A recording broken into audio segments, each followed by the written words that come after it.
those beautiful clips, I wish you all welcome from Jyväskylä, Finland, to this webinar, How to Make a Difference Through Inclusion and Technology, hosted by Nordic Business Forum and Oslo Business Forum.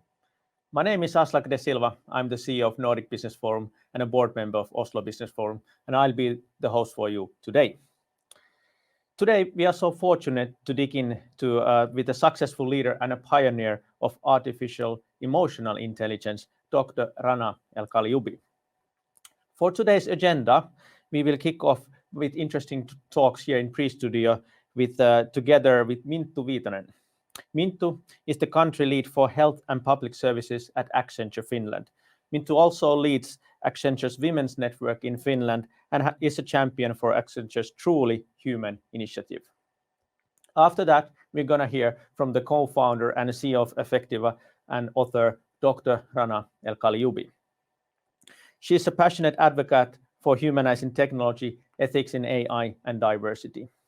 Rana has been recognized on Fortune's 40 under 40 list and also on Forbes' top 50 women in tech. She has also co-hosted a PBS Nova series on artificial intelligence. And finally, at the end of today's session, we will summarize the key takeaways to ensure that you didn't miss any important aspects here. Please also use this opportunity to share your learnings with your friends and colleagues there. Today's hashtag on social media are hashtag OBForum 2021 and hashtag MBForum 2021. So please use those to share. And for those of you who haven't been on our live sessions before, following information is good for you to know. After the keynote, you will be able to ask questions from Rana. And the questions are asked through Slido.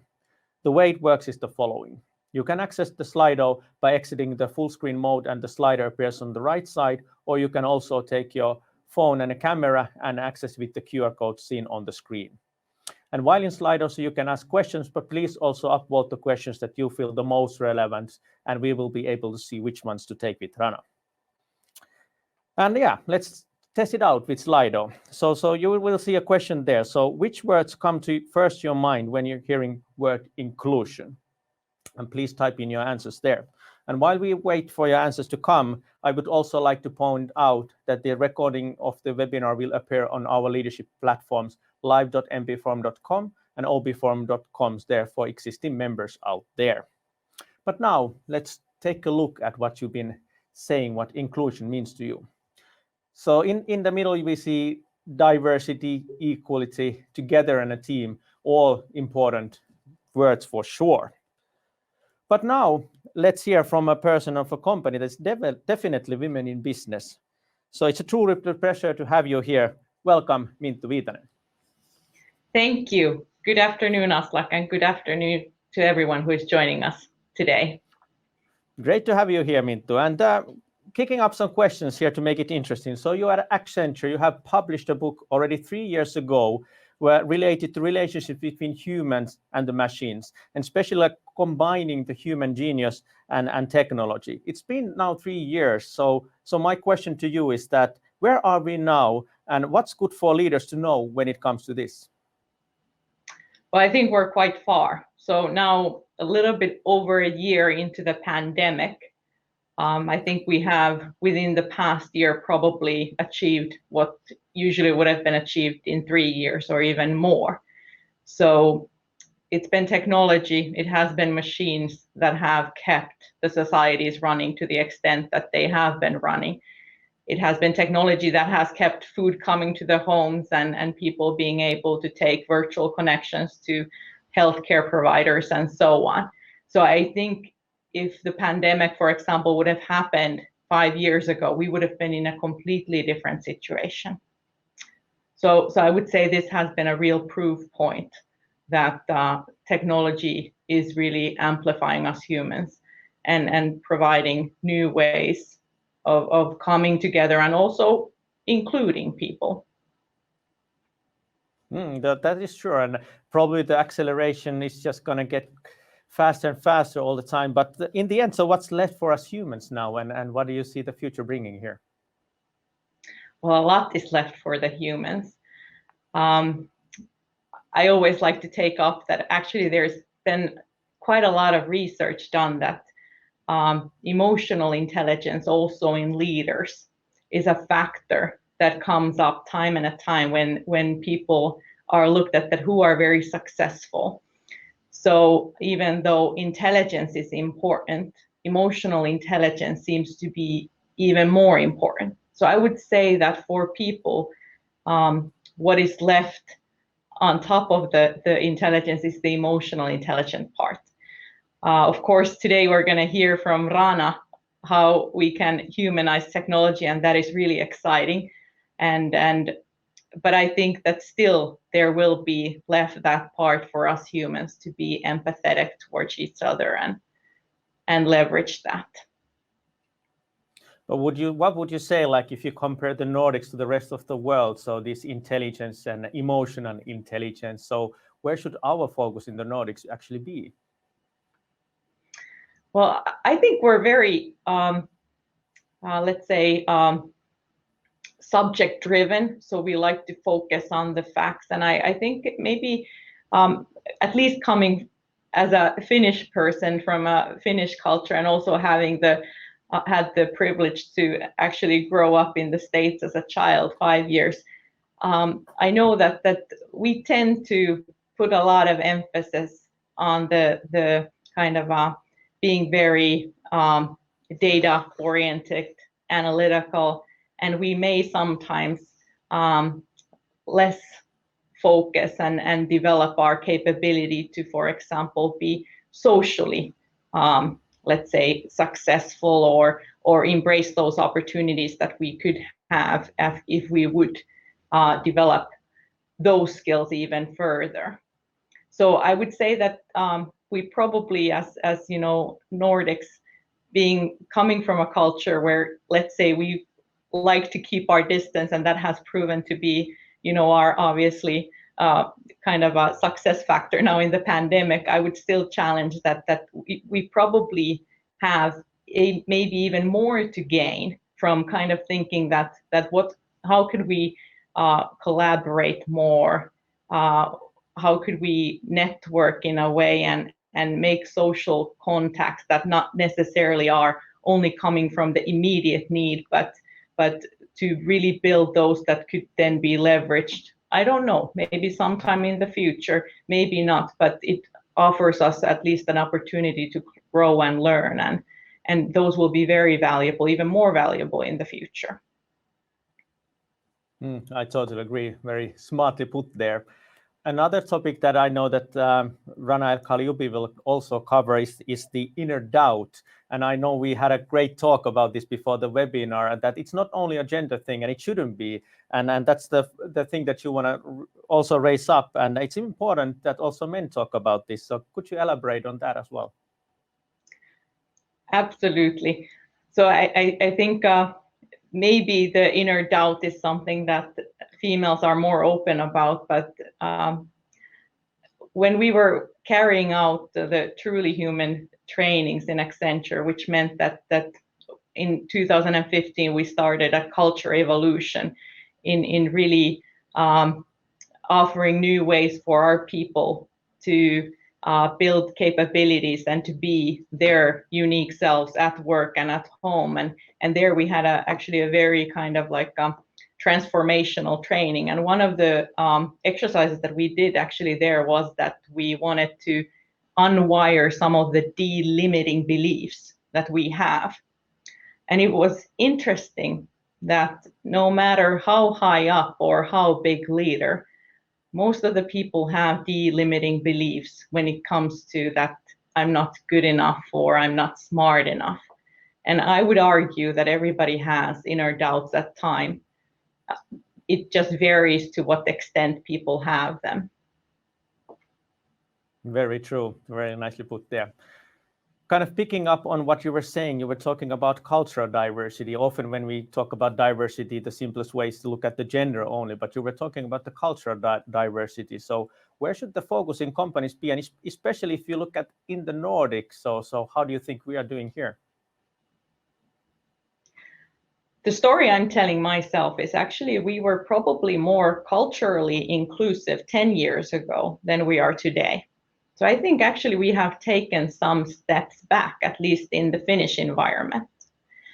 And they're very subtle. I would say that the Nordic peoples are very inclusive and we respect everyone, and that comes quite naturally to us. But then we also come quite often from a position of convenience.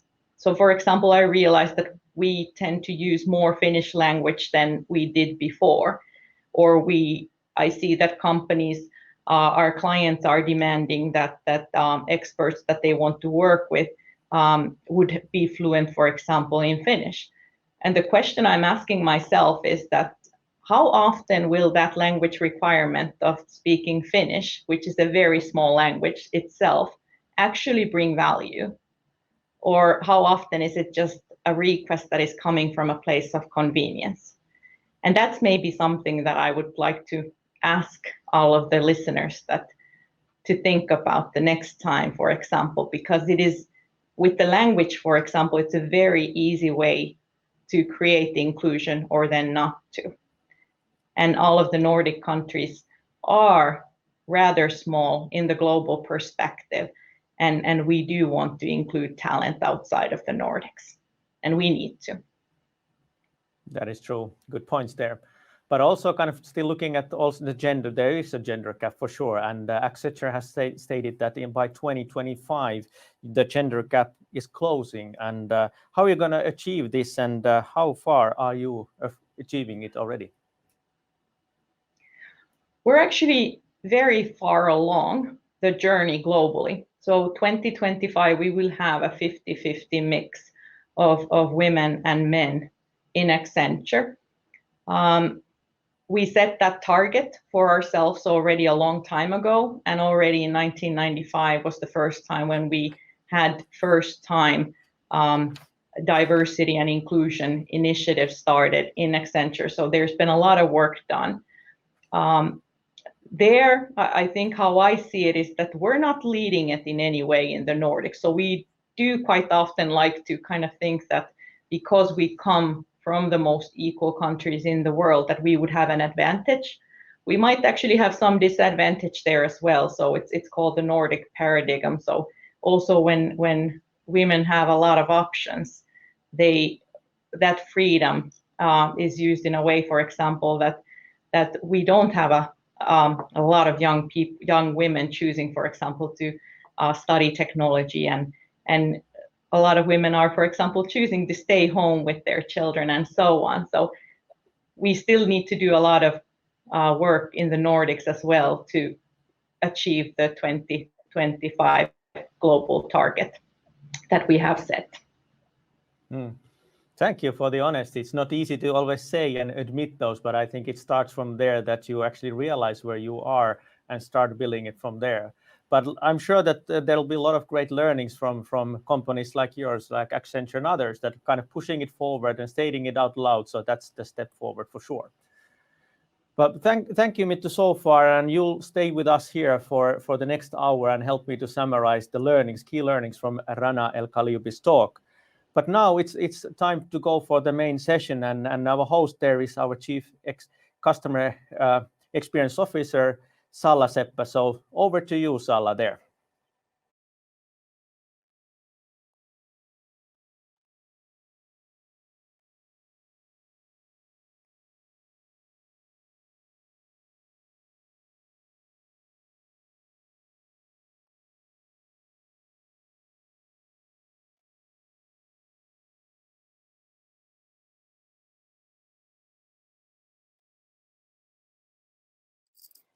Thank you for that. Now it's time to move on to the main session of this webinar and meet one of the leading professionals in this fascinating field, Dr. Rana el Kaliouby. We are going to learn about how to make a difference through diversity and inclusion. And remember, this is a live session, so you can ask questions. And Rana will be taking those questions after her keynote, so please send them through Slido. And without further ado, over to you, Dr. Rana el Kaliouby. Thank you, Salla. Hi, everybody. I'm so excited to be here today. I wish we were together in person, but maybe next year. So I've been on a mission to humanize technology over the past 20 years, and I'm excited to take you on this journey where I've really kind of realized that it's so important in how we think about AI and how we think about the ethical development and deployment of AI that we take a very intentional approach to diversity, equity, and inclusion. And I'm very passionate about that. So let me attempt to share my screen.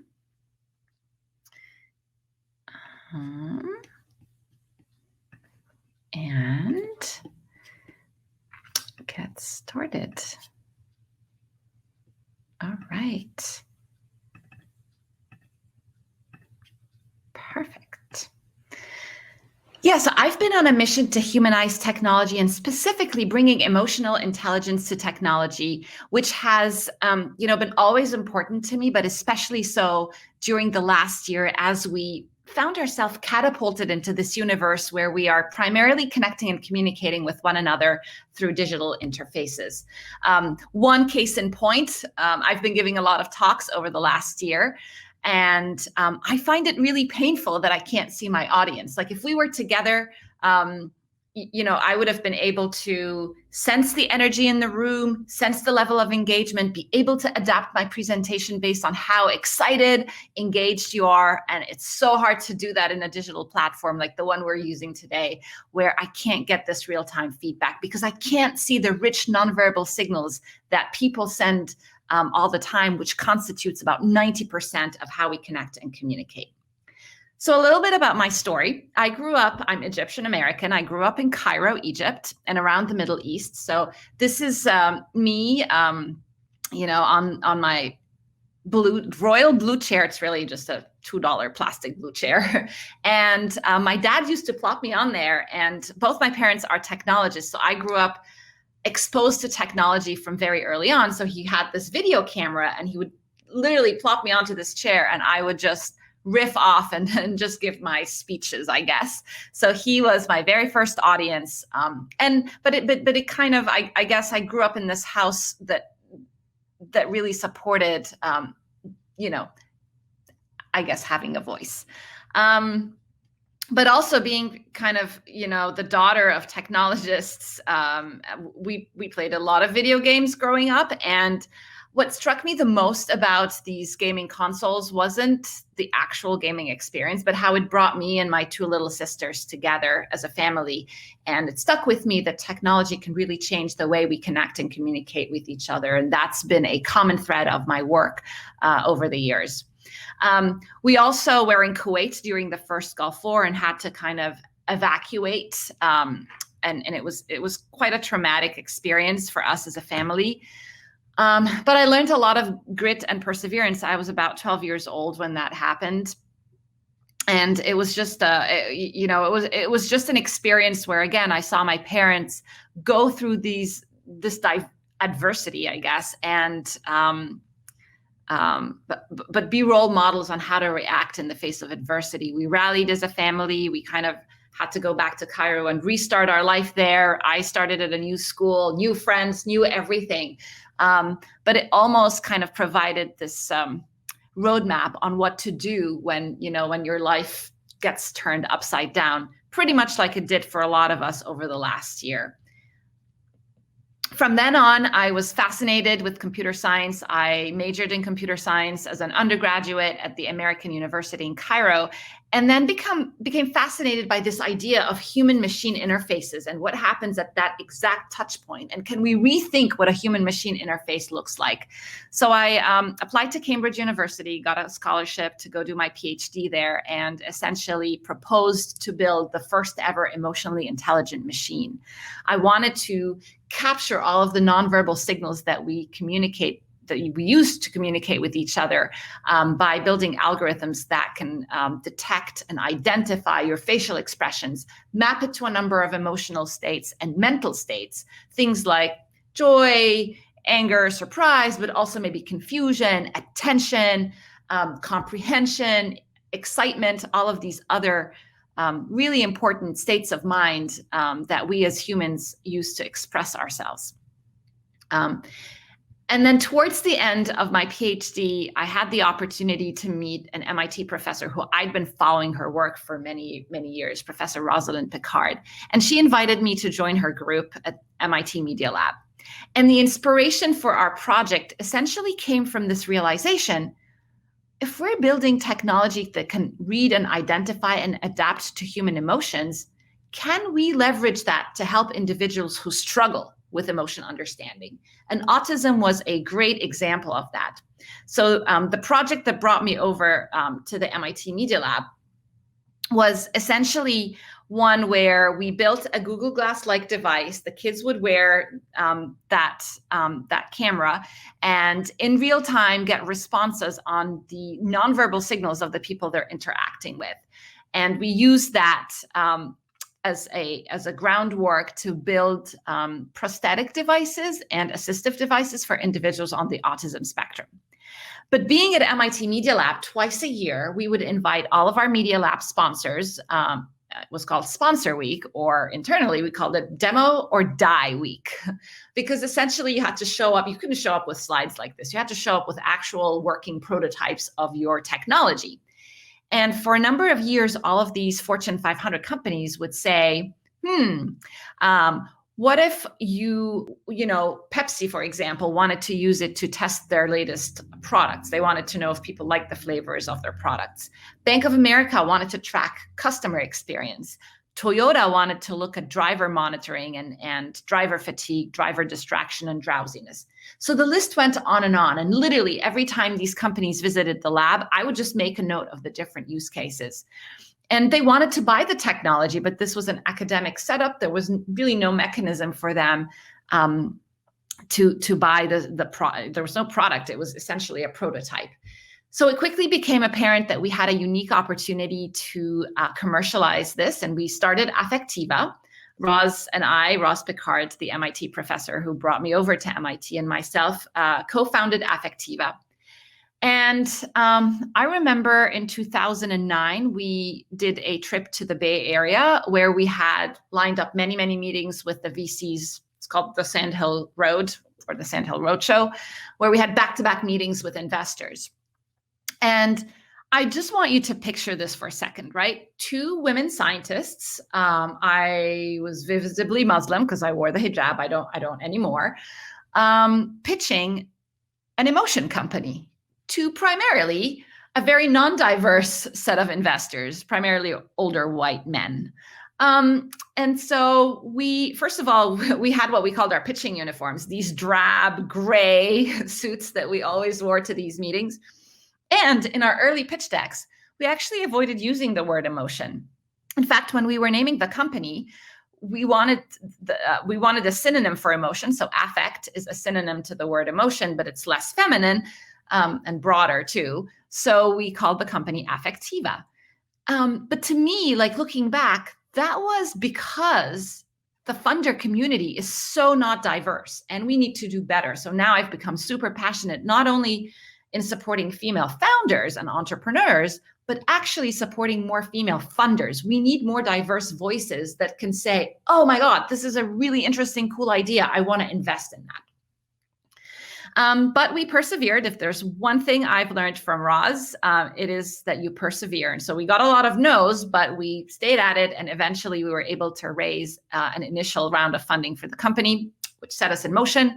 And to date, I've raised over $50 million of both strategic and VC funding for Affectiva. We're on a mission to humanize technology. And the idea here is that AI is ingrained in the fabric of our everyday lives, acting on our behalf. It's starting to help with our health. It's maybe helping be your personal assistant. And maybe someday it'll be driving our cars, hiring our next coworker. The list goes on and on and on. The problem, though, is most of how we think about AI is very focused on the IQ, on the cognitive intelligence, but nobody's really thinking about the emotional intelligence of these devices. It's the missing element. And I started asking myself way back when I was at Cambridge, and I still ask the same question. It drives my work at Affectiva and beyond. What if technology could identify emotions just as humans can? What if it could tell the difference between a smile and a smirk, Both kind of involve the lower half of your face, but have very different meanings. What if doctors could objectively measure our mental health? You know, when you walk into a doctor's office today, they just measure your temperature. They just measure your blood pressure. But when it comes to mental health, the gold standard is still a survey on a scale from 1 to 10. How stressed are you? How depressed are you? How suicidal are you?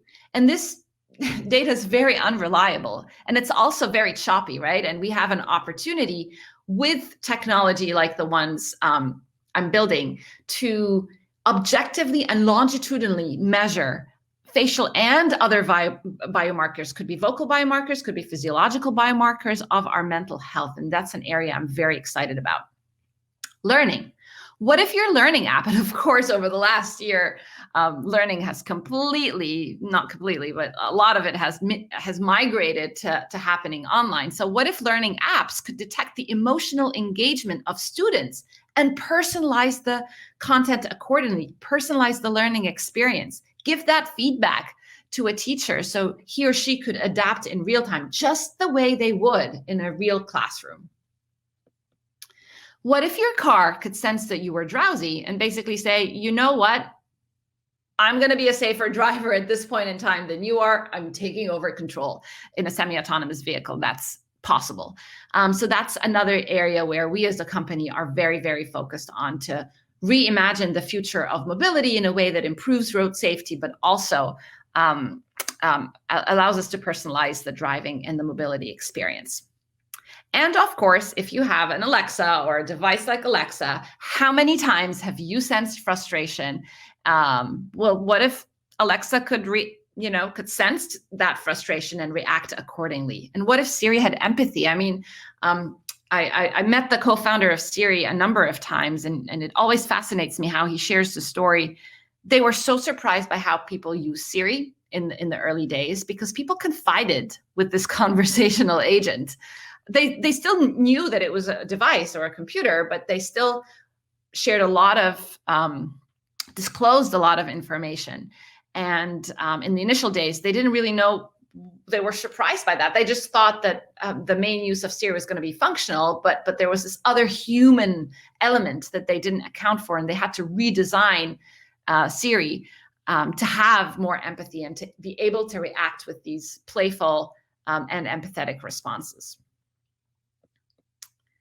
And then project that beyond the conversational interfaces we have today. What if our devices, like the devices, the Internet of Things, every device in the Internet of Things had an emotion chip that could sense your mood and personalize its actions. One of my favorite examples, which is very, very relevant with COVID, is what if your fridge could detect that you are stressed and you're about to binge eat and basically says, sorry, you've had too many ice cream today.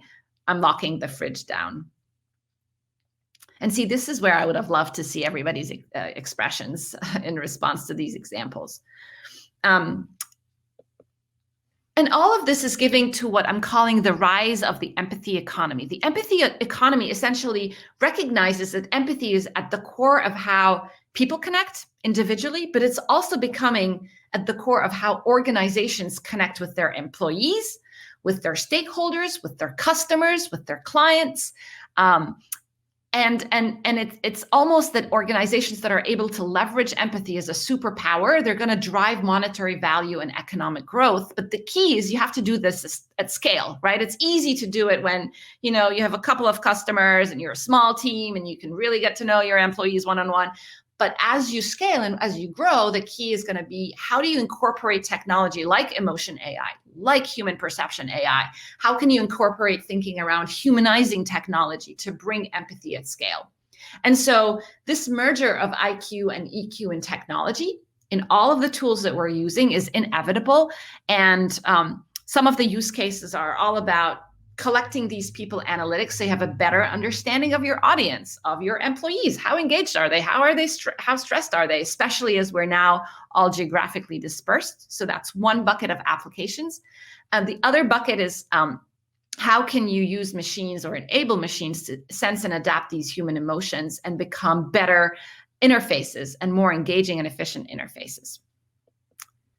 So I believe that human perception AI is just going to be ubiquitous, and it will forever transform how people interact with technology and with each other in an increasing digital universe. So just very quickly, I want to take you behind the scenes on how do you build emotion AI. The way people communicate, the majority of how we communicate is actually nonverbal. It's split between your facial expressions, your body posture, your vocal intonations. A lot of my work has been centered around using camera sensors to focus on the face, and now we're expanding it to look at other body actions and activities. But the science of facial emotions has existed for a very long time. 200 years ago, this guy used to literally electrically stimulate your facial muscles to study them. We no longer need to do that, thankfully. And in the 70s, Paul Ekman and his team developed the facial action coding system to map these different facial muscles into codes. And we've taken that and essentially used machine learning and gobs and gobs and gobs of data, hundreds of thousands of examples of people doing different expressions. And then using deep neural networks, the network is able to extract the features that are common between all smiles or all smirks, all examples of fatigue or drowsiness or distraction, and essentially be able to build these detectors of these different expressions. And then we're continuously expanding. So the more data we collect, which, by the way, we collect with people's consent, one of our core values as a company is to respect people's privacy. So that's really important to us. But once we've got that data, we're additionally and always continuously adding more and more states to the machine so that it continues to grow and learn. And one important aspect there is the diversity of the data. And so that's something that we, again, really prioritize in how we architect these algorithms. We want to make sure that the data is diverse as possible, and the data we use for training and the data we use for testing is diverse as possible. So what are some of the applications? I will say what's been super exciting about this journey is that there are so many applications to explore, but it also makes it one of the most challenging aspects of doing this because there are so many applications to explore. So I'll just share some examples of how the technology is being used today, and then kind of walk you through some of the things we're thinking about for future use cases. And one area is how consumers emotionally engage with brands and products. We work with a third of the Fortune 500 companies in 90 countries around the world to help them understand the emotional engagement their customers, their audiences have with their brands and with their products. We know that your emotional response to an ad drives actual consumer behavior like purchase behavior, virality, word of mouth. Are you going to tell your friends about this brand? Are you going to be loyal to the brand? Are you going to trust the brand? All of these elements we know that we can capture from the emotional engagement you have with the brand or content related to the brand. So I'll share with you one example. It's an ad that we tested for Coca-Cola. And usually we ask people to turn their camera on while they're watching the ad, and then we're able to map the responses. So I'll show you the responses after. Here you go.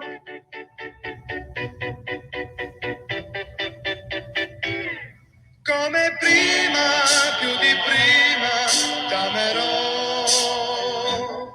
Per la mia vita ti darò. Sembra un sogno rivederti, accarezzarti. Le tue mani fra le mani stringere ancora. Il mio mondo, tutto il mondo, sei per me. A nessuno voglio bene come a te.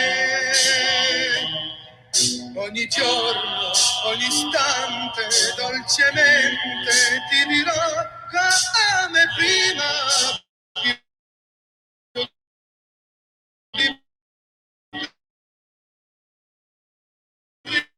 Prima t'amerò.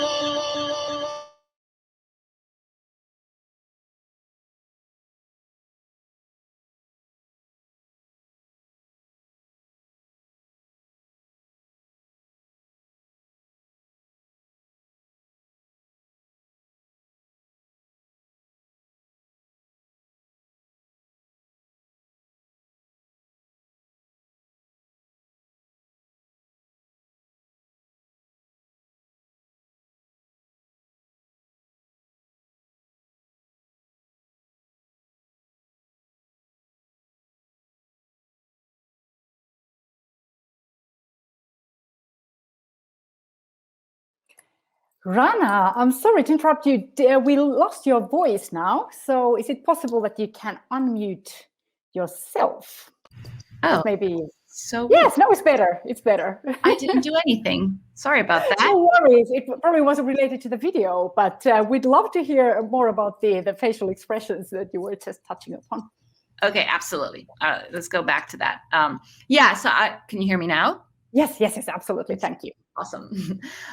Yeah, so I was just saying that this is, you can see the moment-by-moment response that people had to this ad, the highs and lows. And what we found is this emotional roller coaster almost, right, is what makes content engaging. And it doesn't have to be just an ad. I use this example because it's short, but we do the same testing for movies, TV shows, movie trailers, educational content, even live events like this. You could imagine how we could use the same technology to quantify people's experiences. And then we're able to summarize the whole thing. You know, what's the level of emotional engagement and expressiveness, and how positive or negative was this piece of content, which correlates to consumer behavior, as I said before, including things like purchase and word of mouth. From then, I want to share some examples of the work we're doing in the automotive industry. These are videos of actual people driving their vehicles. We gave them cameras, and with their permission, we have their permission to share this publicly. So this is an example. I don't know if it's going to stream well, but you can see that, you know, this dad is driving the car. He's clearly asleep. This video goes on for a good 5 or so minutes.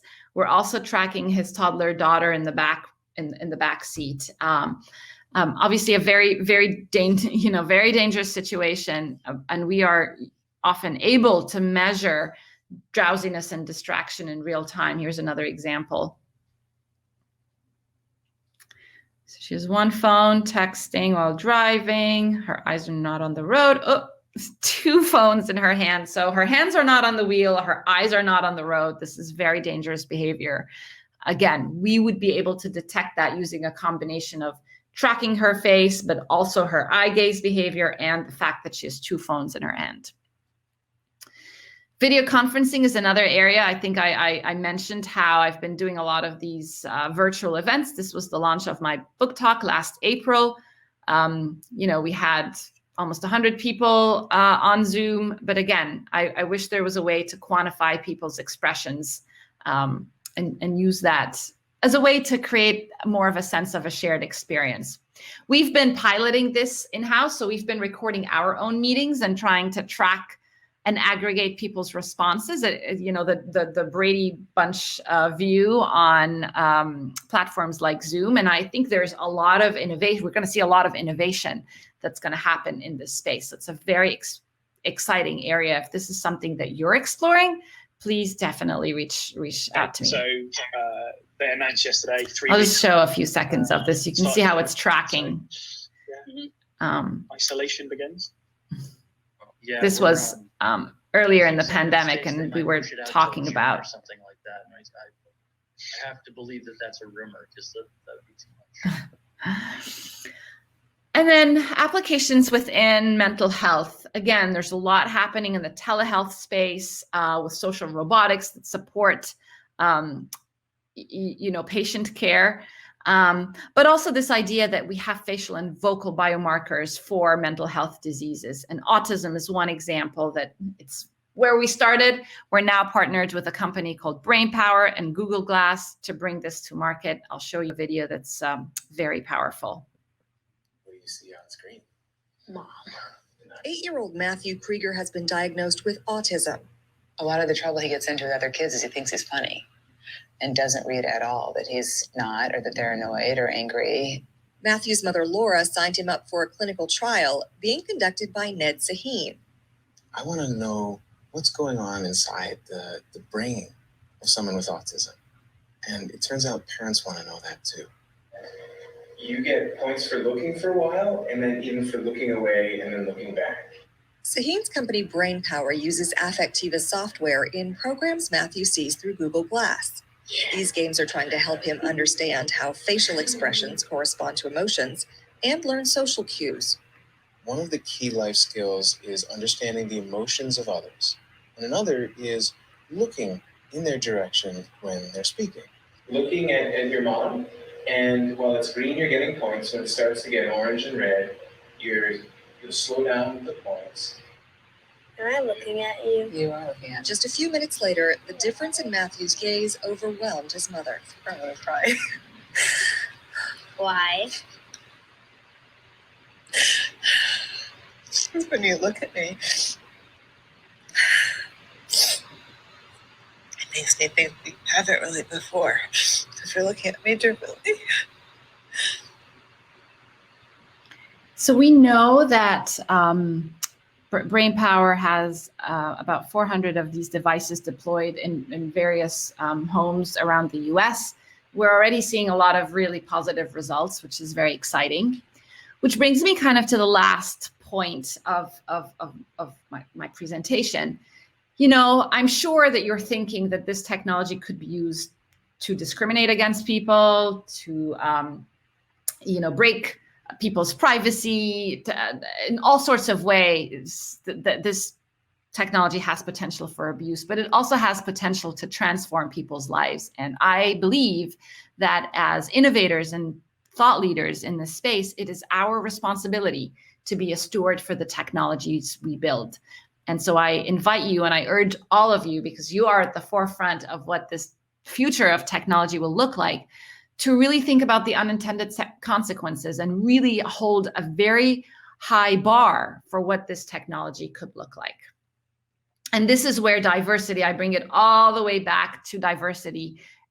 We absolutely need diverse voices around the table to architect and develop and design and deploy these technologies. We need diverse voices. We need to make sure that our organizations are inclusive of these voices. It's not enough to bring diverse people to the table if we're not going to listen to what they have to say. And so make sure that you are part of and creating these inclusive spaces where everybody hopefully has an opportunity to bring their perspective to the table. So I'll leave you with 3 thoughts. Overcome the voice of inner doubt in your head. I know I've had that a lot throughout my journey. Prioritize diversity and inclusivity, and prepare for the empathy economy. There's a lot of really exciting stuff happening in this space. And so if that's something that interests you, definitely make sure to dive in. A lot of exciting things. Thank you. Thank you so much, Rana, for that fascinating presentations. So we are actually looking forward to getting to a Q&A session with you. But just before that, we would like to introduce you all a chance to meet also other sought-after thought leaders in the world. So as Rana demonstrated, of course, the world is changing at a very rapid speed, and there's a lot of developments going on. So these changing times, they require creativity and resilience. And how do you develop such an organization that can cope with those things? That's the big question we are going to talk about in April. So we are organizing an online bootcamp on the April 22nd, where the concept is built around 4 coaches. And they are world-class coaches, very valued experts in their respective fields. So what we will be doing with them is insightful keynotes, intriguing discussions, and live Q&A sessions that help you take your leadership and innovation game to the next level. So throughout the day in this online bootcamp, you will learn how to set up your business for innovation with Gary Hamel, before seeing how Paul Polman did this in practice through his 10 years as a CEO of Unilever. Lisa Waddle will then teach you how to do specific exercises that will take your team to the next level. And Seth Godin will then teach you how to perform game-changing leadership in order to do game-changing innovation in your company over time. So in addition, this event platform allows you to have business meetings and also practical learning sessions with others. And the best part of all of this is, of course, that you can experience this from wherever you are. But now let's have Rana back and returning here for some questions from the audience. Thank you for the fantastic keynote, Rana. And here we are. So we have some questions from the audience. There's one to start with here. How far do you think the AI technologies have overcome the challenges imposed by Paul Ekman's theory that neglects cultural differences? Oh, that's a great question. It's very important to incorporate cultural differences. And in fact, we've done a lot of work in that space. We found, for example, that collectivist cultures like Japan, for example, or China, tend to not want to display negative emotions publicly.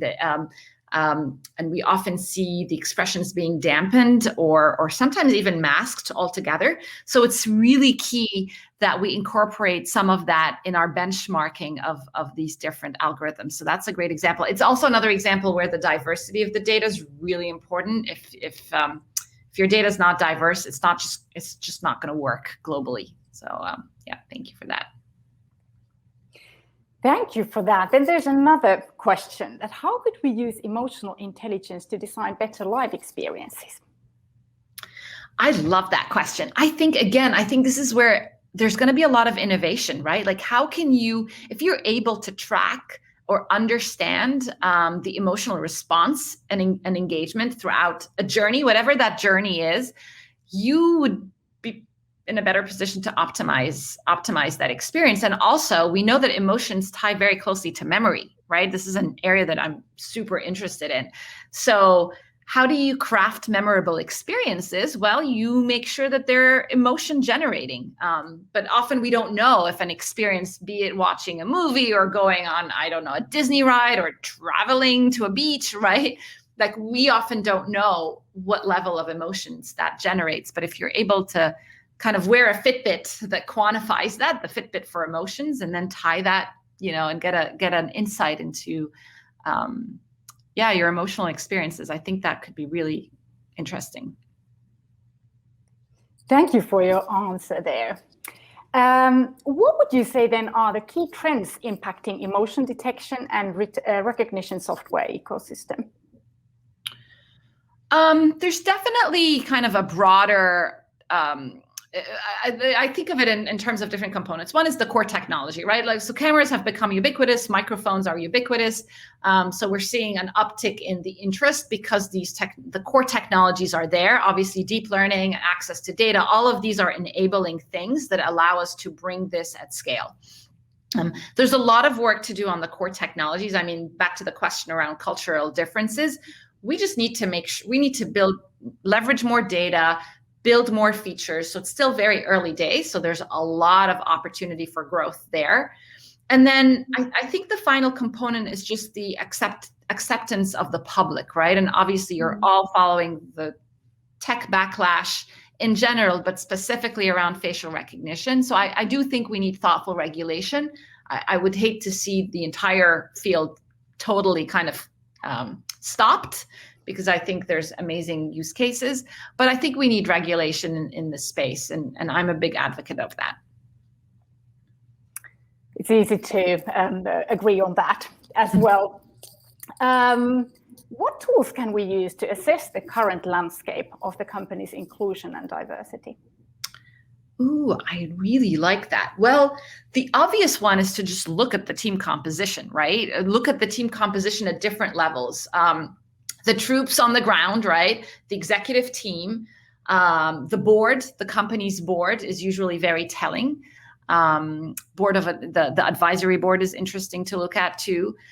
But even things as simple as, what does the company stand for? I mean, I go on record, I'm like a broken record. Every time I'm on stage or in a conversation, I kind of take an opportunity to say, hey guys, diversity is important, inclusion is important. We got to prioritize it, got to be intentional about it in our data, in our algorithms, in our teams. So I think you got to listen to what a company's priorities are. And if diversity isn't one of the priorities, then they're not really prioritizing it and being intentional about it. It's not just going to happen accidentally, in my opinion. I think we need to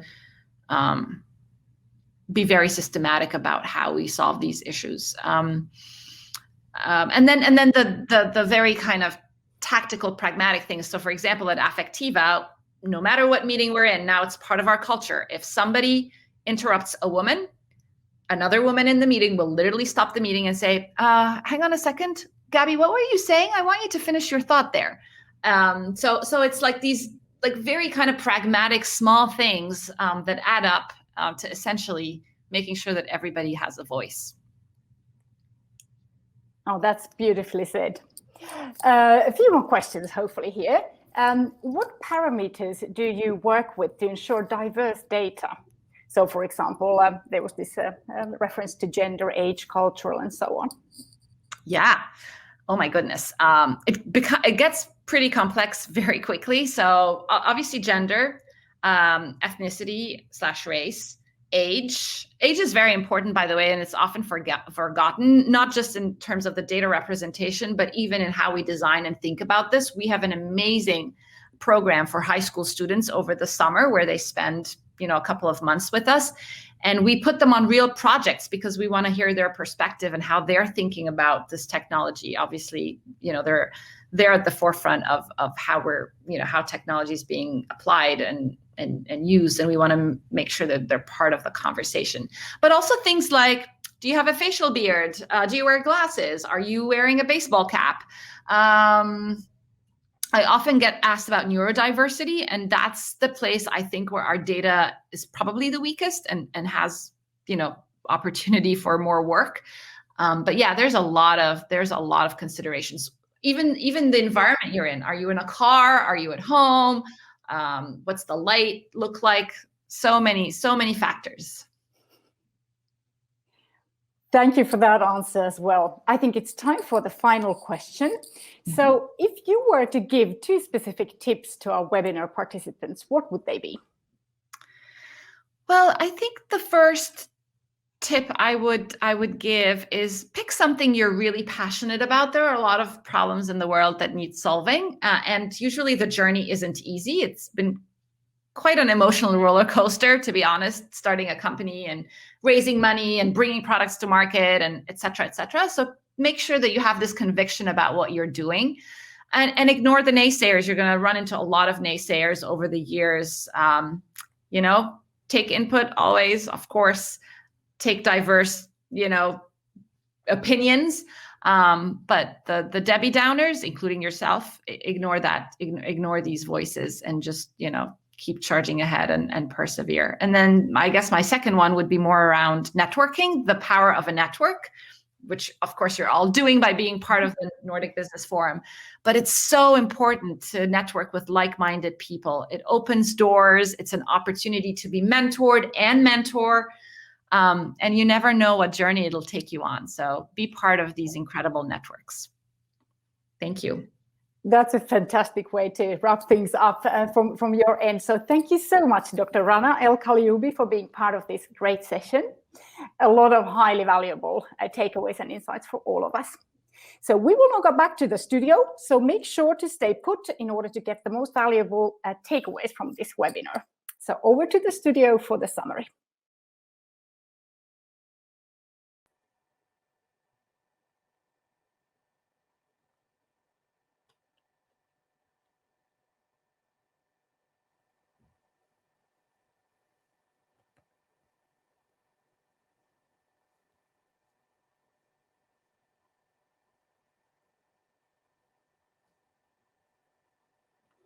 Thank you so much, Rana, for a great session. And thank you for Salla also to moderate the discussion there.